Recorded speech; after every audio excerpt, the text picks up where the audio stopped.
بسم الله الرحمن الرحيم قل هو الله أحد الله الصمد لم يلد ولم يولد ولم يكن له كفوا أحد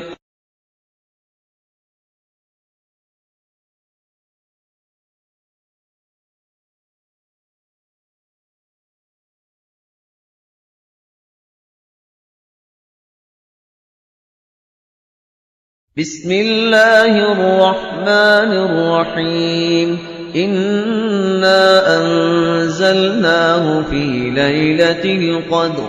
وما أدراك ما ليلة القدر ليلة القدر خير من 1000 شهر تنزل الملائكة والروح فيها بإذن ربهم من كل أمر سلام هي حتى مطلع الفجر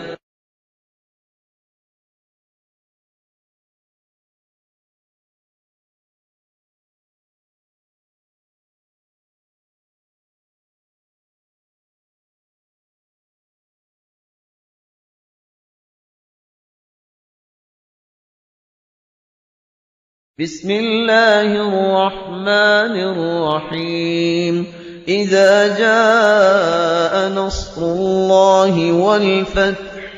ورأيت الناس يدخلون في دين الله أفواجا فسبح بحمد ربك واستغفره إنه كان توابا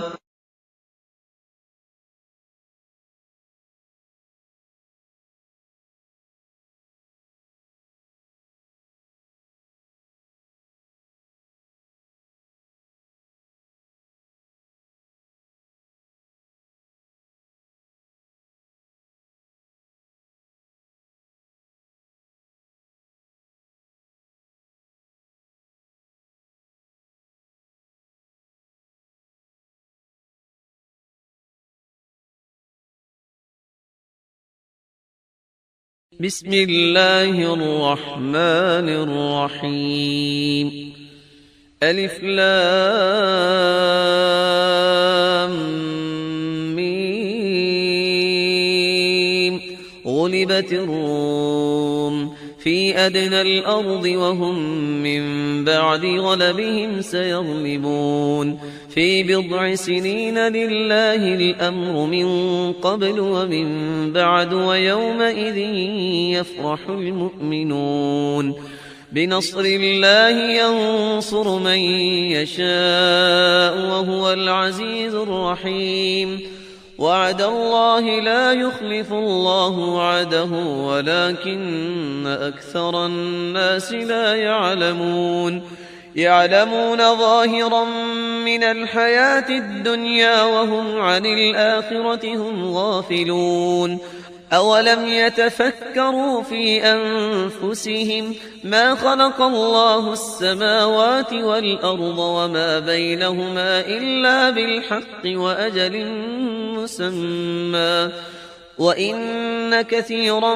من الناس بلقاء ربهم لكافرون أولم يسيروا في الأرض فينظروا كيف كان عاقبة الذين من قبلهم كانوا أشد منهم قوة وأثاروا الأرض وعمروها أكثر مما عمروها وجاءتهم رسلهم بالبينات فما كان الله ليظلمهم ولكن كانوا أنفسهم يظلمون ثم كان عاقبة الذين أساءوا السوء أن كذبوا بآيات الله وكانوا بها يستهزئون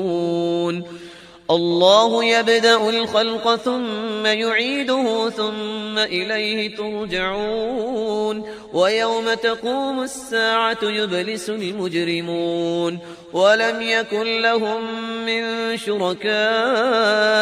شفعاء وكانوا بشركائهم كافرين ويوم تقوم الساعة يومئذ يتفرقون فأما الذين آمنوا وعملوا الصالحات فهم في روضة يحبرون وأما الذين كفروا وكذبوا بآياتنا ولقاء الآخرة فأولئك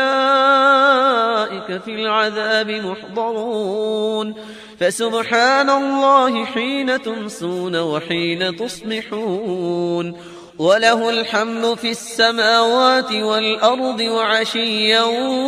وحين تظهرون يخرج الحي من الميت ويخرج الميت من الحي ويحيي الأرض بعد موتها وكذلك تخرجون ومن آياته أن خلقكم من تراب ثم إذا أنتم بشر تنتشرون ومن آياته أن خلق لكم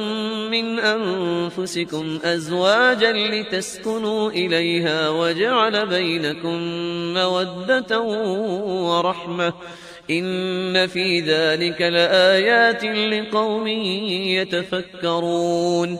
ومن آياته خلق السماوات والأرض واختلاف ألسنتكم وألوانكم إن في ذلك لآيات للعالمين ومن آياته منامكم بالليل والنهار وابتغاؤكم من فضله إن في ذلك لآيات لقوم يسمعون ومن آياته يريكم البرق خوفا وطمعا وينزل من السماء ماء فيحيي به الأرض بعد موتها إن في ذلك لآيات لقوم يعقلون ومن آياته أن تقوم السماء والأرض بأمره ثم إذا دعاكم دعوة من الأرض إذا أنتم تخرجون وله من في السماوات والأرض كل له قانتون وهو الذي يبدأ الخلق ثم يعيده وهو أهون عليه وله المثل الأعلى في السماوات والأرض وهو العزيز الحكيم ضرب لكم مثلا من أنفسكم هل لكم مما ملكت أيمانكم من شركاء فيما رزقناكم فأنتم فيه سواء تخافونهم كخيفتكم أنفسكم كذلك نفصل الآيات لقوم يعقلون بل اتبع الذين ظلموا أهواءهم بغير علم فمن يهدي من أضل الله وما لهم من ناصرين فأقم وجهك للدين حنيفا فطرة الله التي فطر الناس عليها لا تبديل لخلق الله ذلك الدين القيم ولكن أكثر الناس لا يعلمون منيبين إليه واتقوه وأقيموا الصلاة ولا تكونوا من المشركين من الذين فرقوا دينهم وكانوا شيعا كل حزب بما لديهم فرحون وإذا مس الناس ضر دعوا ربهم منيبين إليه ثم إذا أذاقهم منه رحمة إذا فريق منهم بربهم يشركون ليكفروا بما آتيناهم فتمتعوا فسوف تعلمون أم أنزلنا عليهم سلطانا فهو يتكلم بما كانوا به يشركون وإذا أذقنا الناس رحمة فرحوا بها وإن تصبهم سيئة بما قدمت أيديهم إذا هم يقنطون أولم يروا أن الله يبسط الرزق لمن يشاء ويقدر إن في ذلك لآيات لقوم يؤمنون فآت ذا القربى حقه والمسكين وابن السبيل ذلك خير للذين يريدون وجه الله وأولئك هم المفلحون وما آتيتم من ربا ليربو في أموال الناس فلا يربو عند الله وما آتيتم من زكاة تريدون وجه الله فأولئك هم المضعفون الله الذي خلقكم ثم رزقكم ثم يميتكم ثم يحييكم هل من شركائكم من يفعل من ذلكم من شيء سبحانه وتعالى عما يشركون ظهر الفساد في البر والبحر بما كسبت أيدي الناس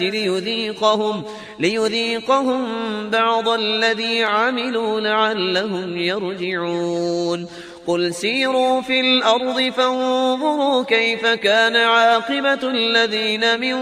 قبل كان أكثرهم مشركين فأقم وجهك للدين القيم من قبل أن يأتي يوم لا مرد له من الله يومئذ يصدعون من كفر فعليه كفره ومن عمل صالحا فلأنفسهم يمهدون ليجزي الذين آمنوا وعملوا الصالحات من فضله إنه لا يحب الكافرين ومن آياته أن يرسل الرياح مبشرات وليذيقكم من رحمته ولتجري الفلك بأمره ولتبتغوا من فضله ولعلكم تشكرون ولقد أرسلنا من قبلك رسلا إلى قومهم فجاءوهم بالبينات فانتقمنا من الذين أجرموا وكان حقا علينا نصر المؤمنين الله الذي يرسل الرياح فتثير سحابا فيبسطه في السماء كيف يشاء ويجعله كسفا فترى الودق يخرج من خلاله فإذا أصاب به من يشاء من عباده إذا هم يستبشرون وإن كانوا من قبل أن ينزل عليهم من قبله لمبلسين فانظر إلى آثار رحمة الله كيف يحيي الأرض بعد موتها إن ذلك لمحيي الموتى وهو على كل شيء قدير ولئن أرسلنا ريحا فرأوه مصفرا لظلوا من بعده يكفرون فإنك لا تسمع الموتى ولا تسمع الصم الدعاء إذا ولوا مدبرين وما أنت بهاد العمي عن ضلالتهم إن تسمع إلا من يؤمن بآياتنا فهم مسلمون الله الذي خلقكم من ضعف ثم جعل من بعد ضعف قوة ثم جعل من بعد قوة ضعفا وشيبة يخلق ما يشاء وهو العليم القدير ويوم تقوم الساعة يقسم المجرمون ما لبثوا غير ساعة كذلك كانوا يؤفكون وقال الذين أوتوا العلم والإيمان لقد لبثتم في كتاب الله إلى يوم البعث فهذا يوم البعث ولكنكم كنتم لا تعلمون فيومئذ لا ينفع الذين ظلموا معذرتهم ولا هم يستعتبون ولقد ضربنا للناس في هذا القرآن من كل مثل ولئن جئتهم بآية ليقولن الذين كفروا إن أنتم إلا مبطلون كذلك يطبع الله على قلوب الذين لا يعلمون فاصبر إن وعد الله حق ولا يستخفنك الذين لا يوقنون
بسم الله الرحمن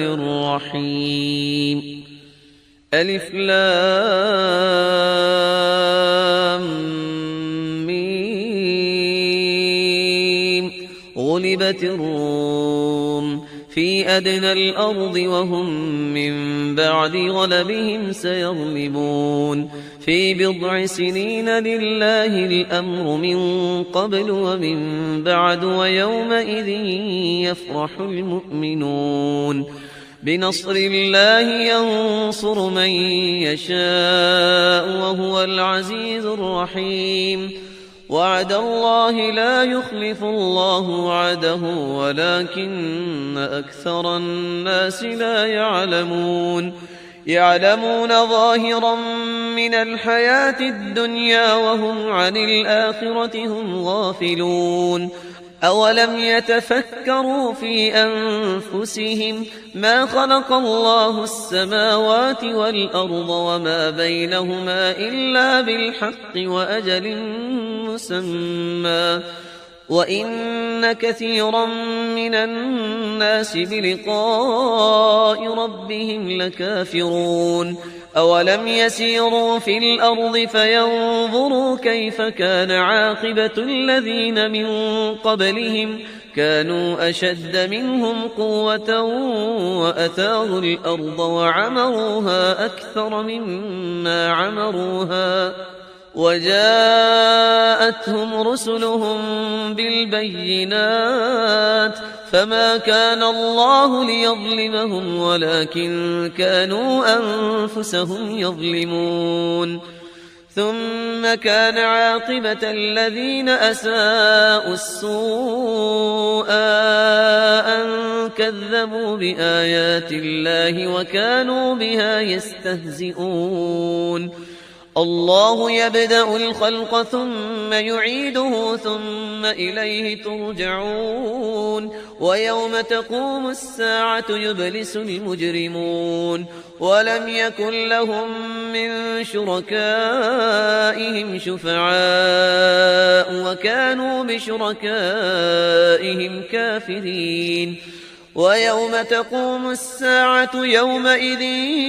يتفرقون فأما الذين آمنوا وعملوا الصالحات فهم في روضة يحبرون وأما الذين كفروا وكذبوا بآياتنا ولقاء الآخرة فأولئك في العذاب محضرون فسبحان الله حين تمسون وحين تصبحون وله الحمد في السماوات والأرض وعشيا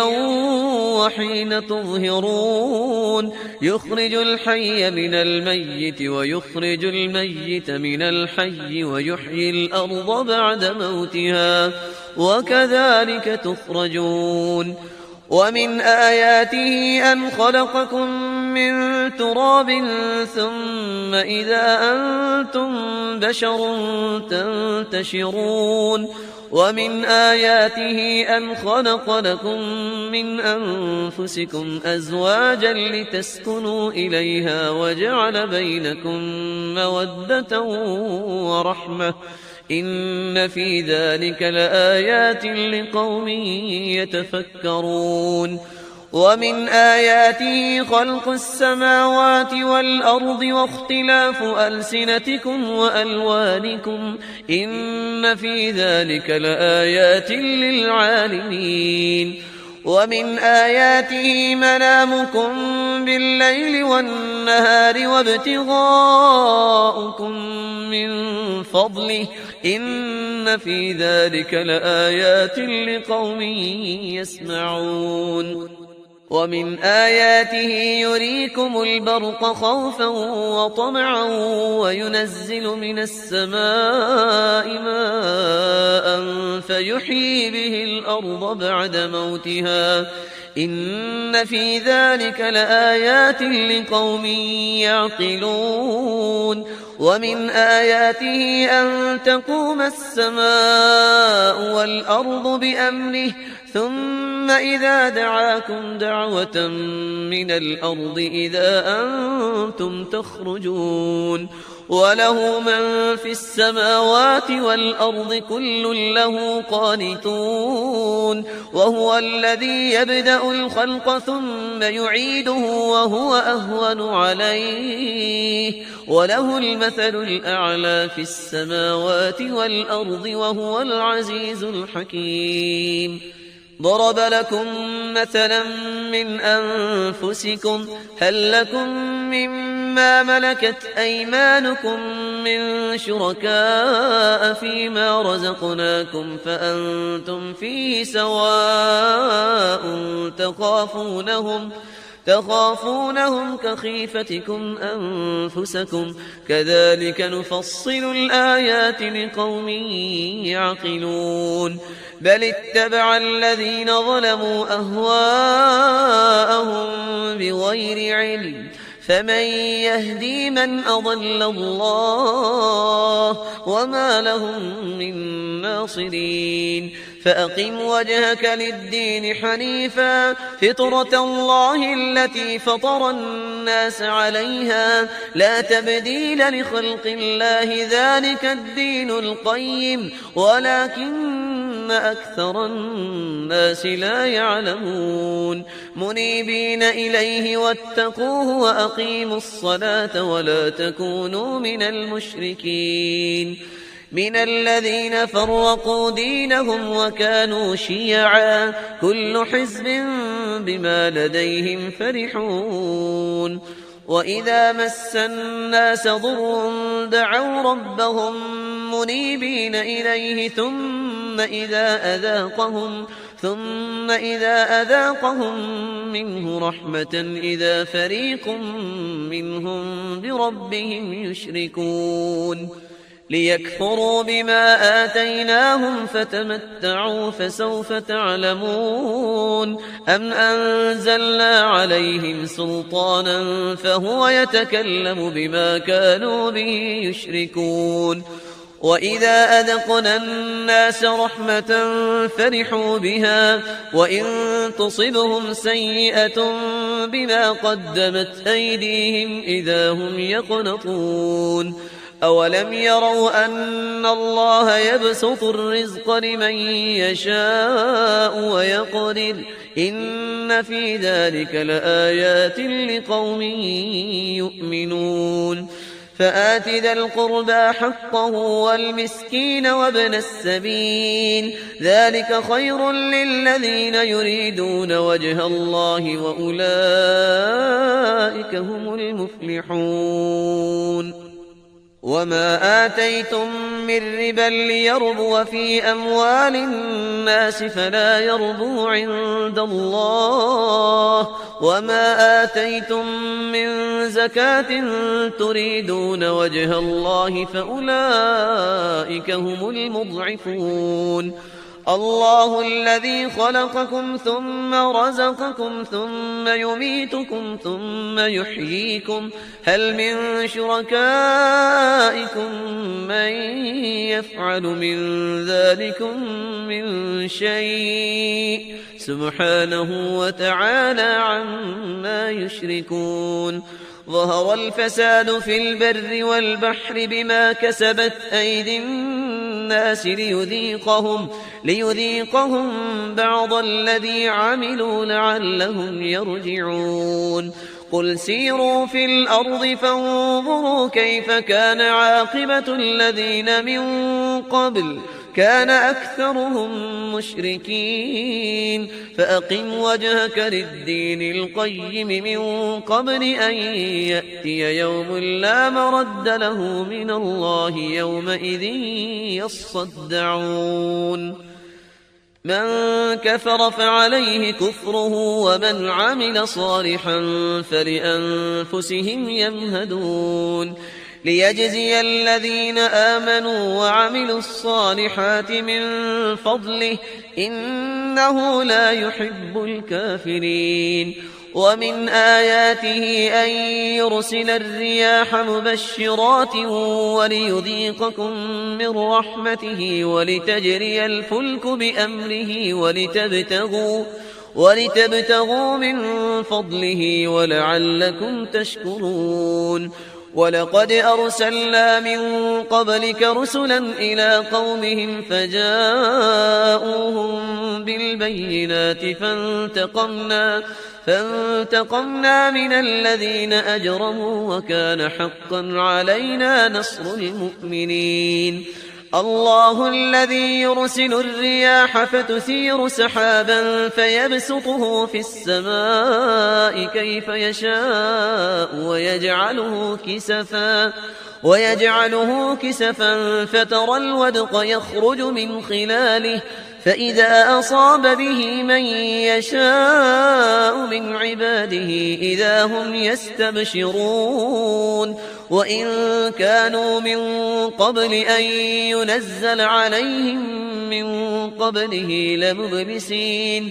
فانظر إلى آثار رحمة الله كيف يحيي الأرض بعد موتها إن ذلك لمحيي الموتى وهو على كل شيء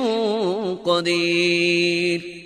ولئن أرسلنا ريحا فرأوه مصفرا لظلوا من بعده يكفرون فإنك لا تسمع الموتى ولا تسمع الصم الدعاء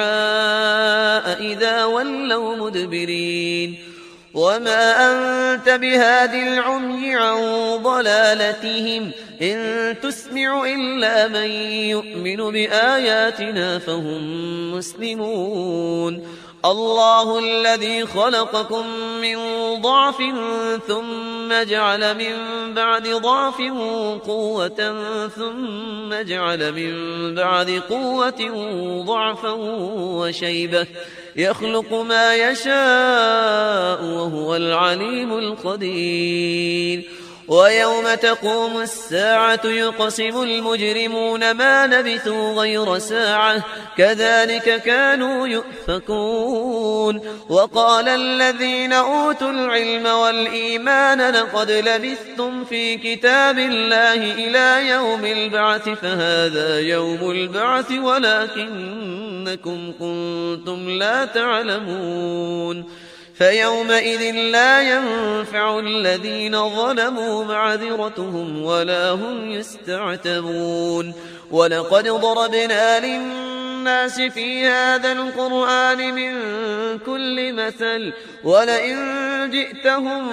بآية ليقولن الذين كفروا إن أنتم إلا مبطلون كذلك يطبع الله على قلوب الذين لا يعلمون فاصبر إن وعد الله حق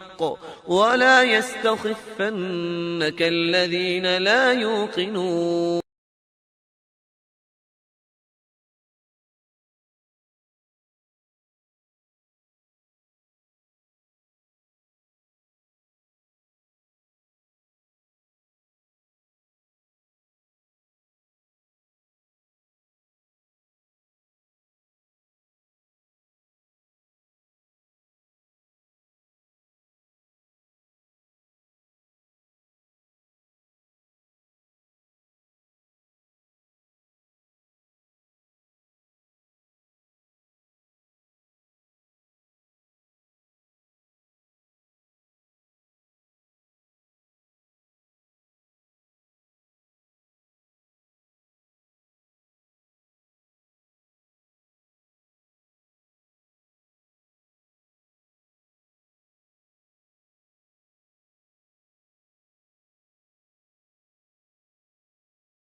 بسم الله الرحمن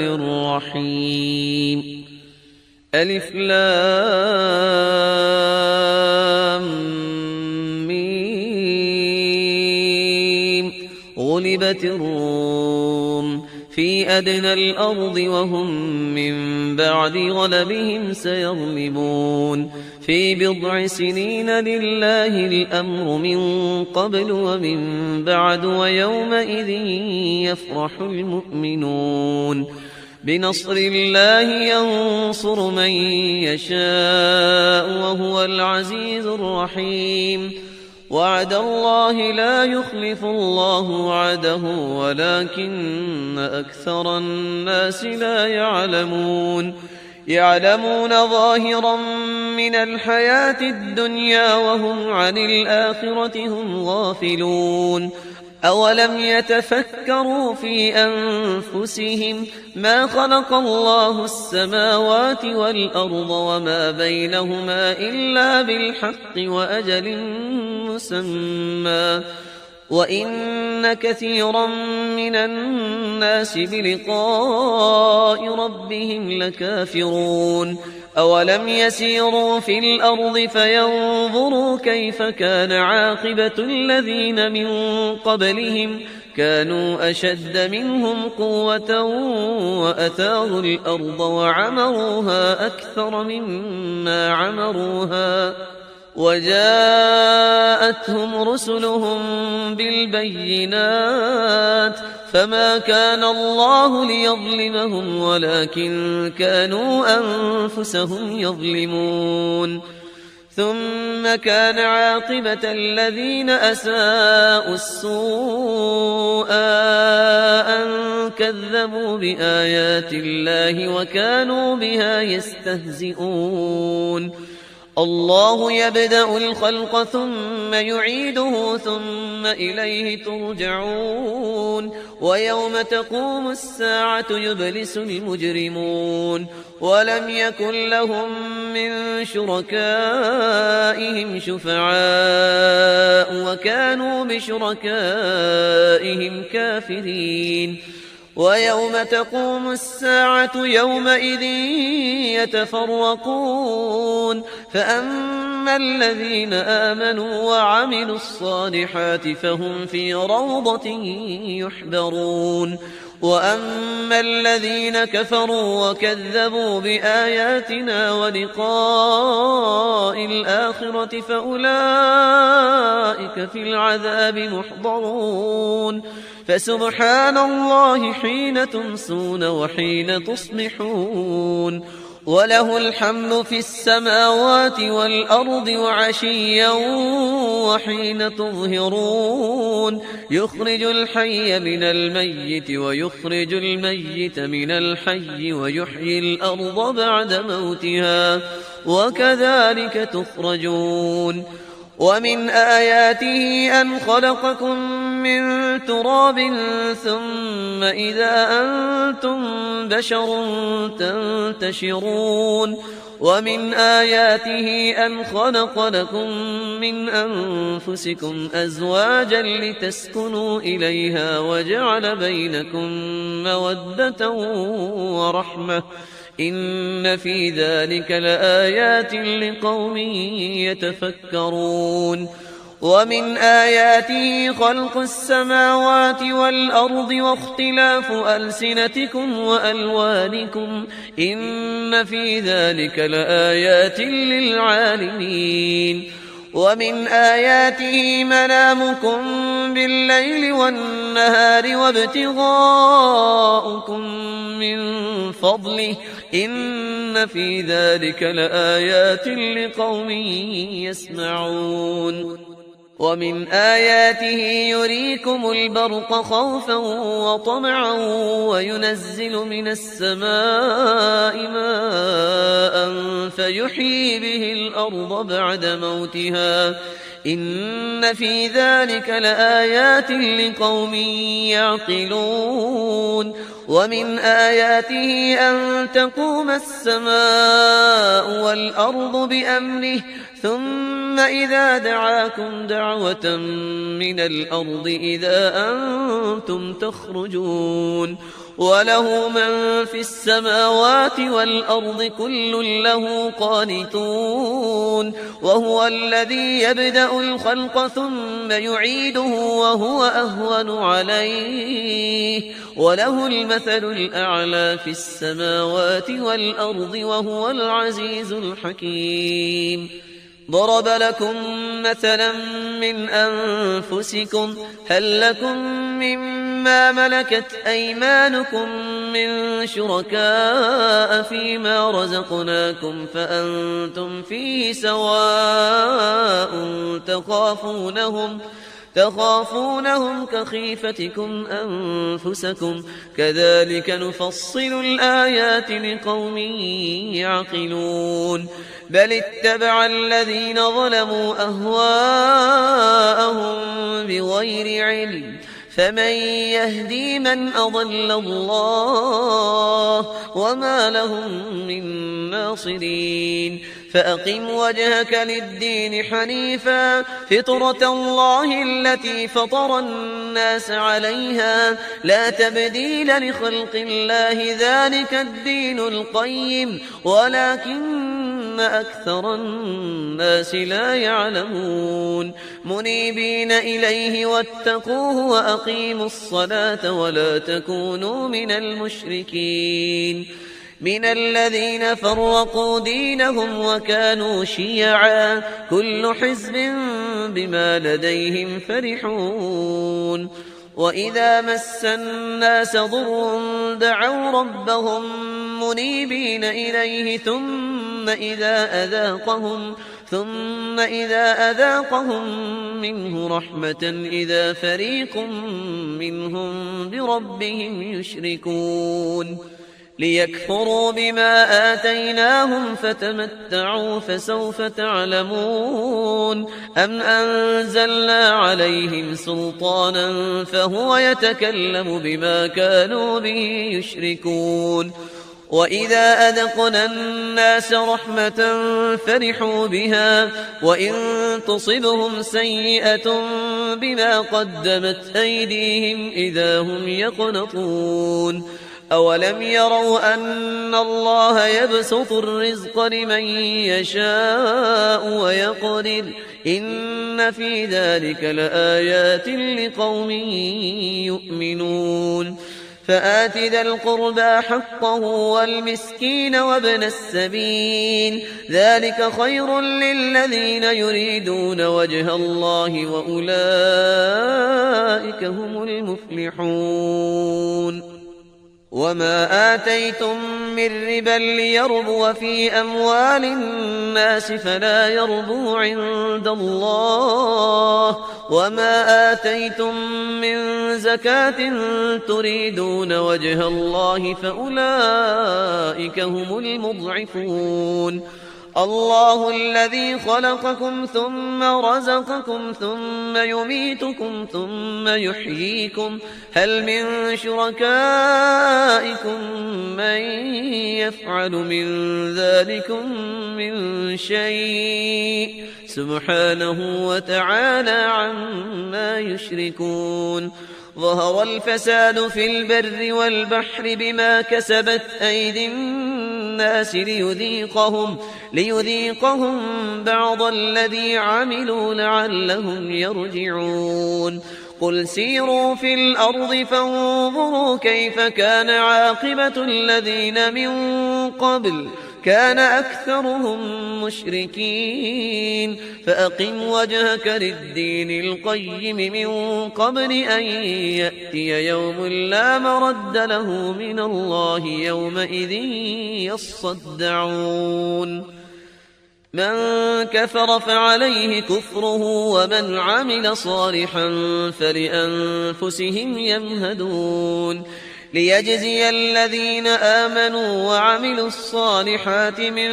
فضله إنه لا يحب الكافرين. ومن آياته أن يرسل الرياح مبشرات وليذيقكم من رحمته ولتجري الفلك بأمره ولتبتغوا من فضله ولعلكم تشكرون. ولقد أرسلنا من قبلك رسلا إلى قومهم فجاءوهم بالبينات فانتقمنا من الذين أجرموا وكان حقا علينا نصر المؤمنين. الله الذي يرسل الرياح فتثير سحابا فيبسطه في السماء كيف يشاء ويجعله كسفا فترى الودق يخرج من خلاله، فإذا أصاب به من يشاء من عباده إذا هم يستبشرون. وإن كانوا من قبل أن ينزل عليهم من قبله لمبلسين. فانظر إلى آثار رحمة الله كيف يحيي الأرض بعد موتها، إن ذلك لمحيي الموتى وهو على كل شيء قدير. ولئن أرسلنا ريحا فرأوه مصفرا لظلوا من بعده يكفرون. فإنك لا تسمع الموتى ولا تسمع الصم الدعاء إذا ولوا مدبرين.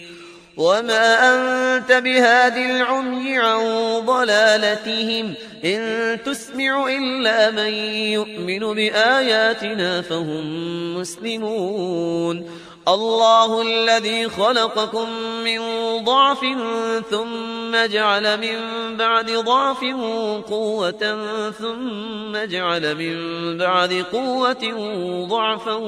وشيبة يخلق ما يشاء وهو العليم القدير. ويوم تقوم الساعة يقسم المجرمون ما لبثوا غير ساعة كذلك كانوا يؤفكون. وقال الذين أوتوا العلم والإيمان لقد لبثتم في كتاب الله إلى يوم البعث فهذا يوم البعث ولكنكم كنتم لا تعلمون. فيومئذ لا ينفع الذين ظلموا معذرتهم ولا هم يستعتبون. ولقد ضربنا للناس في هذا القرآن من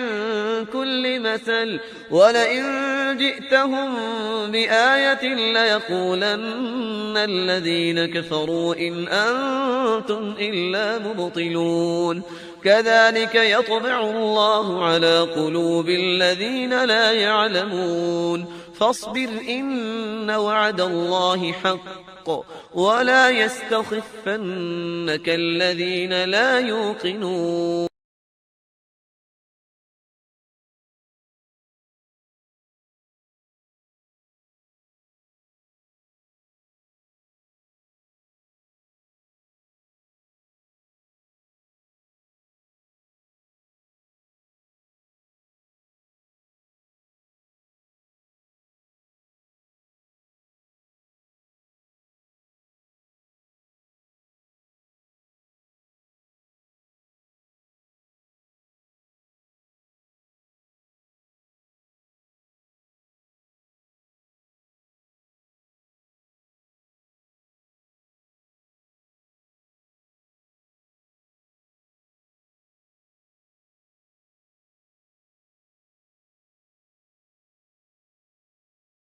بسم الله الرحمن الرحيم.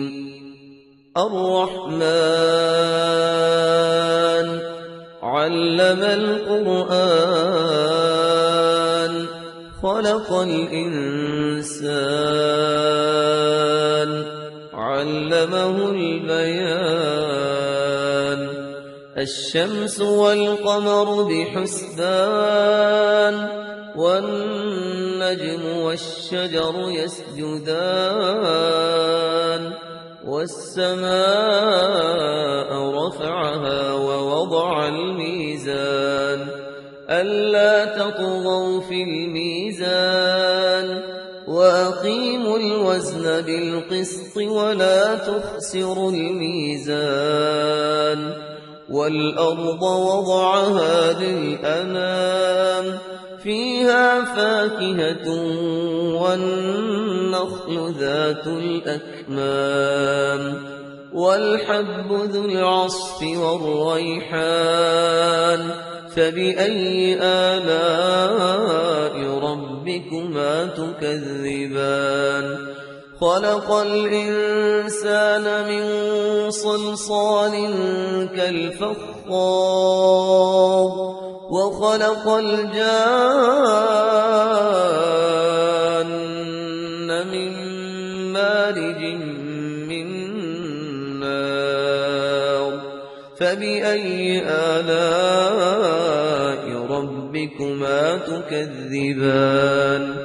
رب المشرقين ورب المغربين فبأي آلاء ربكما تكذبان.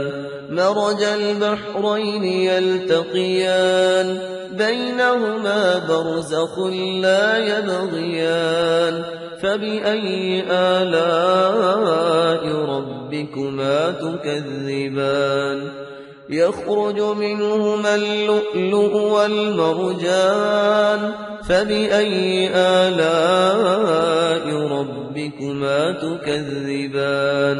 وله الجوار المنشآت في البحر كالأعلام فبأي آلاء ربكما تكذبان.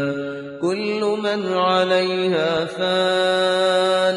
ويبقى وجه ربك ذو الجلال والإكرام فبأي آلاء ربكما تكذبان. يسأله من في السماوات والأرض كل يوم هو في شأن فبأي آلاء ربكما تكذبان. سنفرغ لكم أيها الثقلان فبأي آلاء ربكما تكذبان. يا معشر الجن والإنس إن استطعتم أن تنفذوا من أقطار السماوات والأرض فانفذوا لا تنفذون إلا بسلطان فبأي آلاء ربكما تكذبان. يرسل عليكما شواظ من نار ونحاس فلا تنتصران فبأي آلاء ربكما تكذبان فإذا انشقت السماء فكانت وردة كالدهان فبأي آلاء ربكما تكذبان فيومئذ لا يسأل عن ذنبه إنس ولا جان فبأي آلاء ربكما تكذبان يعرف المجرمون بسيماهم فيؤخذ بالنواصي والأقدام فبأي آلاء ربكما تكذبان هذه جهنم التي يكذب بها المجرمون يطوفون بينها وبين حميم آن فبأي آلاء ربكما تكذبان ولمن خاف مقام ربه جنتان فبأي آلاء ربكما تكذبان ذواتا أفنان فبأي آلاء ربكما تكذبان فيهما عينان تجريان فبأي آلاء ربكما تكذبان فيهما من كل فاكهة زوجان فبأي آلاء ربكما تكذبان متكئين على فرش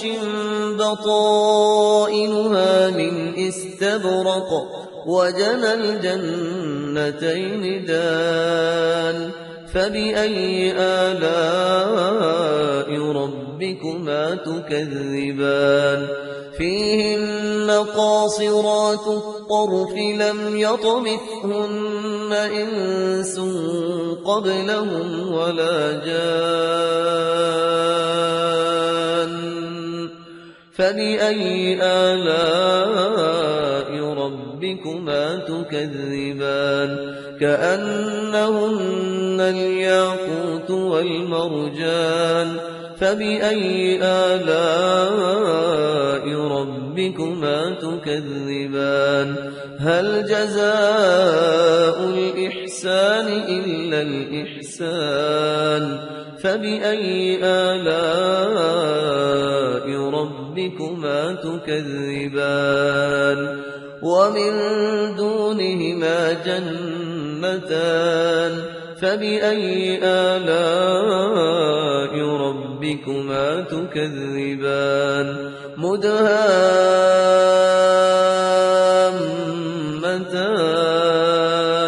فبأي آلاء ربكما تكذبان فيهما عينان نضاختان فبأي آلاء ربكما تكذبان فيهما فاكهة ونخل ورمان فبأي آلاء ربكما تكذبان فيهن خيرات حسان فبأي آلاء ربكما تكذبان حور مقصورات في الخيام فبأي آلاء ربكما تكذبان لم يطمثهن إنس قبلهم ولا جان فبأي آلاء ربكما تكذبان متكئين على رفرف خضر وعبقري حسان فبأي آلاء ربكما ربكما تكذبان تبارك اسم ربك ذي الجلال والإكرام.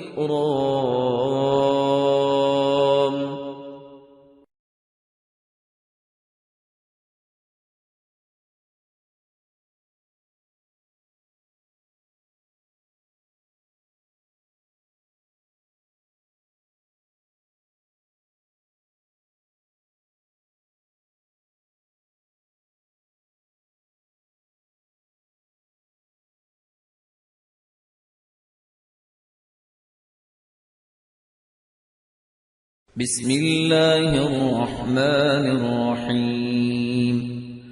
تبارك الذي بيده الملك وهو على كل شيء قدير. الذي خلق الموت والحياة ليبلوكم أيكم أحسن عملا وهو العزيز الغفور. الذي خلق 7 سماوات طباقا ما ترى في خلق الرحمن من تفاوت فارجع البصر هل ترى من فطور ثم ارجع البصر كرتين ينقلب إليك البصر خاسئا وهو حسير. ولقد زينا السماء الدنيا بمصابيح وجعلناها رجوما للشياطين وأعتدنا لهم عذاب السعير. وللذين كفروا بربهم عذاب جهنم وبئس المصير. إذا ألقوا فيها سمعوا لها شهيقا وهي تفور تكاد تميز من الغيظ كلما ألقي فيها فوج سألهم خزنتها ألم يأتكم نذير قالوا بلى قد جاءنا نذير فكذبنا وقلنا ما نزل الله من شيء إن أنتم إلا في ضلال كبير. وقالوا لو كنا نسمع أو نعقل ما كنا في أصحاب السعير فاعترفوا بذنبهم فسحقا لأصحاب السعير. إن الذين يخشون ربهم بالغيب لهم مغفرة وأجر كبير. وأسروا قولكم أو اجهروا به إنه عليم بذات الصدور. ألا يعلم من خلق وهو اللطيف الخبير. هو الذي جعل لكم الأرض ذلولا فامشوا في مناكبها وكلوا من رزقه وإليه النشور. أأمنتم من في السماء أن يخسف بكم الأرض فإذا هي تمور أم أمنتم من في السماء أن يرسل عليكم حاصبا فستعلمون كيف نذير. ولقد كذب الذين من قبلهم فكيف كان نكير. أولم يروا إلى الطير فوقهم صافات